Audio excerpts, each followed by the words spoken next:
Oke, kembali lagi di channel Belajar Farmasi Klinis. Kali ini saya akan belajar tentang manajemen pengamanan kebakaran. Manajemen pengamanan kebakaran ini adalah materi lanjutan dari MFK ya, manajemen fasilitas dan keselamatan. Di mana Puskesmas wajib melindungi properti dan penghuninya dari kebakaran dan asap. Dasar hukumnya ini ya.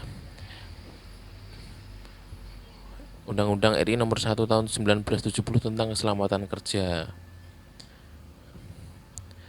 Untuk teman-teman yang ingin memiliki materi ini, nanti saya taruh linknya di link deskripsi ya. Tinggal di download saja di link deskripsi.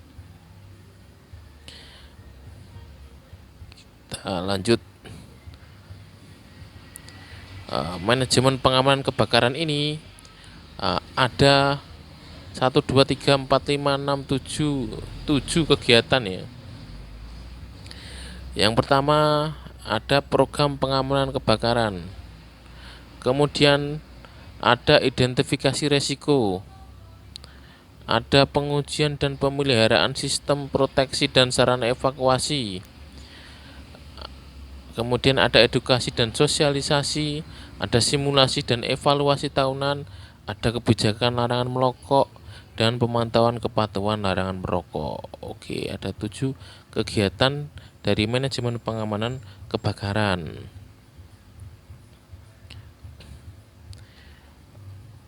Program pengamanan kebakaran yang pertama adalah identifikasi resiko potensi bahaya kebakaran.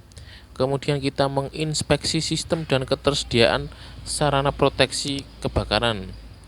Misalnya punya APAR atau tidak. Kemudian ada hidran apa tidak. Kemudian menguji dan memelihara sistem proteksi kebakaran secara periodik. Untuk APAR sendiri kan juga ada masa kadaluarsanya. Jadi setelah kadaluarsa APAR itu juga harus di di diisi ulang ya, diisi ulang APAR. Kemudian meningkatkan SDM melalui edukasi dan simulasi minimal 1 kali per tahun. Ini juga masuk EP di akreditasi ya, simulasi kebakaran ini. Kemudian menerbitkan kebijakan larangan merokok di area puskesmas dan memantau kepatuhan kebijakan larangan merokok. Identifikasi resiko ini, kegiatan yang dilakukan adalah menentukan faktor dan lokasi yang berpotensi kebakaran. Kemudian menganalisa kerentanan serta upaya mitigasi dan menentukan tingkat dampak akibat kebakaran. Itu dari identifikasi ya, diidentifikasi tempat mana ini yang mudah terbakar. Lihatnya dari mana? Misal dari ada kabel listrik yang tatanannya pating selingkrah ya. Itu menyebabkan kebakaran. Lanjut, pengujian dan pemeliharaan. Memeriksa kelengkapan kondisi kelayakan sistem proteksi dini, sistem alarm, dan sarana penanganan kebakaran atau proteksi aktif. Memeriksa kelayakan sarana dan tanda petunjuk arah evakuasi, proteksi pasif ya. Jadi di puskesmas itu juga harus memiliki jalur evakuasi. Jalur evakuasi ini terdiri dari apa? Terdiri dari denah dan arah ya. Jadi saya kemarin juga buat denah evakuasi, kemudian arah evakuasinya kemana itu juga ada ya. Tandanya itu biasanya hijau, ada orang lari jalur evakuasi. Kemudian juga memiliki titik kumpul. Titik kumpulnya di mana? Itu masuk denah ya. Jalur evakuasi, titik kumpul itu masuk dalam denah evakuasi. Lanjut, memasang label tanda bahaya di lokasi berisiko kebakaran. Pemeriksaan, pengujian, pemeliharaan dilakukan periodik minimal sekali dalam setahun dan evaluasi dan dokumentasi up to date jika perlu. Contohnya dokumentasi up to date seperti apa? Misalnya kita menggunakan APAR. Jadi ada dokumentasinya, APAR itu digunakan pada tanggal sekian, kemudian digunakan siapa, digunakan untuk apa itu terdokumentasi. Lanjut, kegiatan edukasi dan sosialisasi. Yang pertama, memberi edukasi kepada karyawan dan penghuni puskesmas tentang pencegahan kebakaran dan penanganan kebakaran. Di antaranya itu kita memberi edukasi tentang penggunaan APAR itu bagaimana. Kemudian mengupayakan sosialisasi dalam bentuk poster, pamflet, dan lain-lain. Contohnya poster penggunaan APAR ya, seperti itu. Kemudian mengikuti seminar, lokakarya, dan pelatihan bagi staf dan karyawan puskesmas. Selanjutnya, kegiatan bersifat periodik dan terjadwal minimal 1 kali dalam setahun. Dan semua kegiatan dievaluasi dan didokumentasikan. Lanjut tentang simulasi ya. Simulasi ini melatih staf dan karyawan puskesmas menghadapi situasi tanggap darurat kebakaran. Melatih staf dan karyawan puskesmas menggunakan sarana penanggulangan kebakaran. Ya.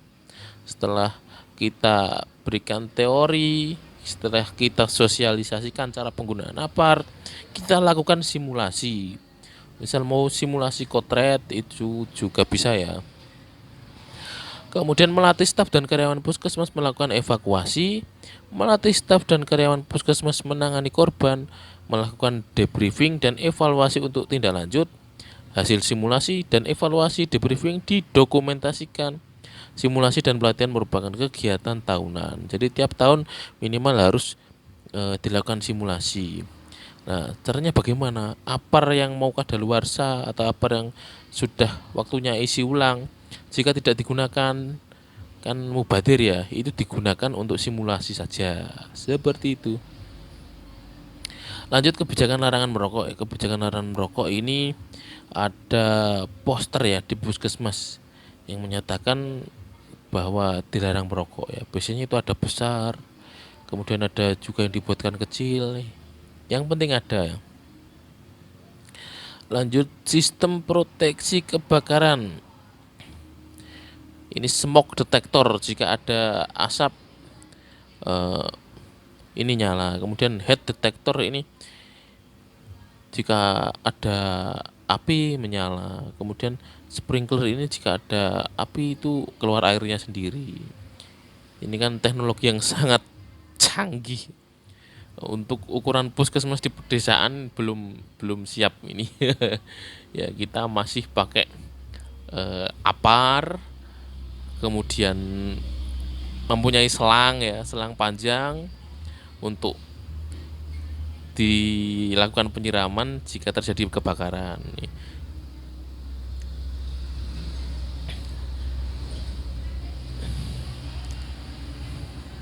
Nah, sistem proteksi aktif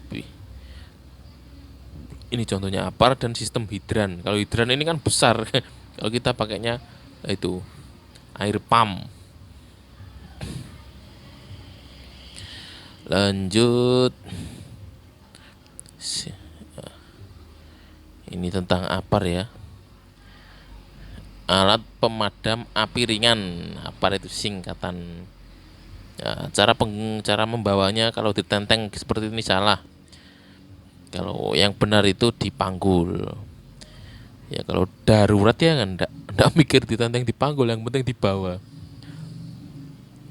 Kemudian cara menyemprotkannya dipegang kepala selang APARnya ya. Ya penggunaannya stiker ini biasanya yang ditempel ya, TATS. Tarik kunci, arahkan ke dasar api, tekan gagang dan sapukan. Lanjut ke jalur evakuasi. Jalur evakuasi ini harus bebas dari rintangan. Pintu evakuasi terbuka. Lebar pintu minimal 120 cm ya. Ini ada minimal ukuran lebar pintu. Ujung jalur evakuasi tidak mengecil dan mengkerucut. Tanda jalur arah evakuasi terpasang di atas 120 cm dan di bawah minimal 15 cm dari lantai. Ini yang saya praktekkan itu 15 cm dari lantai ya. Tanda arah evakuasi dapat terlihat jelas dan berpendar. Titik kumpul di luar area gedung atau tempat terbuka dan aman. Kemudian bangunan lebih dari 1 lantai tersedia tangga ram yang memenuhi ketentuan. Ini di puskesmas saya tidak ada enggak 2 lantai, cuma 1 lantai. Nah, jalur evakuasinya seperti ini ya. Ini seperti ini, ada jalur evakuasi arah-arahnya. Ini kalau naik tangga, turun tangga ya. Kalau puskesmasnya tingkat. Kemudian titik kumpul ini berada di luar gedung ya, dapat terlihat jelas dan memiliki denah. Petugas evakuasi ya. Ini helm kotret. Helm kotret ada 4 warna. Merah tugasnya memadamkan api, biru pasien, kuning dokumen, putih alkes ya. Jadi minimal di puskesmas itu ada tim kotret. Kemudian tinggi tanggap darurat bencana jika terjadi bencana ya. Ini contoh struktur organisasinya ya. Organisasi tim tanggap darurat bencana. Simulasinya bisa kerjasama dengan BPBD buat video, bisa memanfaatkan apa yang mau habis masanya atau apa yang mau kadaluarsa, sebelum diisi ulang kita gunakan untuk simulasi.